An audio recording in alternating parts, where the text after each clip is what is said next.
Hello and welcome to the Election Corner on One Man Think Tank. I want to talk to you about Georgia again because we only have 5 days and I want to milk this cow till it's out of milk. So, today we're looking at Cobb County, Georgia. I found this map, which is hosted by the official Cobb County, I think, website, government through their website, and this is of early voting locations. And this is a very good indicator of, frankly, that things might be looking up for the Democrats in this race. I know I say that a lot, but frankly, it's kind of true. Now, these are the early voting locations. If they are red, it means they have longer than an hour of wait time to vote, with the rough exact minute number there, I think, rounded up to the nearest 5. So as you can see, most are, so we've got a few 70s, these are in some of the more rural areas of the state. 70s. 70s, 70, 75. 290s, and then in Marietta, we've got 2 hours, and Smyrna, I don't know how to pronounce this, Smyrna, is, just over 4 hours. Now, these numbers are very good for the Democrats, because, here's how I can put it, well, first off, let's just explain where you can see roughly the red and the blue trend. So blue is kind of in this area right here. You see? Actually, let me just briefly copy. Here we go. So this is the Clinton versus Trump map. It's not perfect. Biden got a little bit more votes here, but as you can see, we've got this sort of reverse C shape with the entire southern part of the county with a good chunk of S place, I'm not going to try and name again, and Marietta, and a little bit, if we go back over here, of Kennesaw. But here's a really important factor here. They don't have as many voting locations as they did previously. In the general election, there was a voting location here and here, another one for Kennesaw, in the red area of Kennesaw, and another one down here. So, in total, out of the bluish area, they've only lost 1 polling location. Oops. While the red areas have lost at least 3. That is very good news for the Democrats. Not to mention, when you look at turnout is much higher in the blue areas than it is in the red areas. Now, keep in mind, population is a factor, but also, during early voting for quite a bit of this, for the general election, there was a lot, turnout was very high in some of these red areas, getting to a couple of hours as well, but for the most part, we've seen really high wait times in these parts of Cobb County, and not so much here. That's good news for the Democrats. And one last little piece of news to elaborate on Cobb County and just in general. Looking here at Georgia. Oh, and one other note for Cobb County. Cobb County is still very white as well, but it's very suburban white, so having all this blue is good for the Democrats.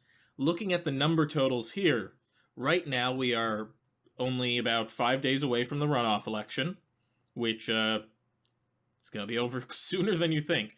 And 2.8 million people have voted.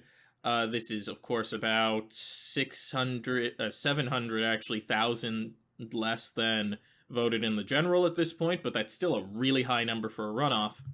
And if you look, white voters are about 55.6%, black voters are about 31.1%. That's actually up a bit for African American voters, but also a really key point here. There is about let's say 700,000 vote difference between the white vote and the black vote. Now, no races are not monoliths. This is so very true, and so very true across the board. However, however, you can roughly pattern higher black turnout is good for Democrats, higher white turnout is good for Republicans. In the general election, the vote difference on election day there was roughly 2.2 million white votes, 1.1 million black votes. So roughly a 1.1 million vote difference between the two. For the runoff right now, it is almost half of that with the 700,000 figure. Just over. Meaning on election day, in order to get a similar... Republicans are going to start to need to run up the vote, especially on election day. Now keep in mind, here's another important thing. Early voting's not going to be allowed, I believe, tomorrow, so New Year's Day. On the 2nd, maybe. No, not the 2nd. I think, yeah, maybe. Yeah, not on the 2nd either. Yeah, I think so. Because there's only 2 days of early voting left. I can't exactly remember the full details of what it will be, but maybe if I refresh the page, it'll give me the alert again that tells me. Why you come for political commentary? To see loading screens. Come on, give me a basic alert about voting. There we go. Yeah, no voting on the 1st or the 2nd or on the 4th.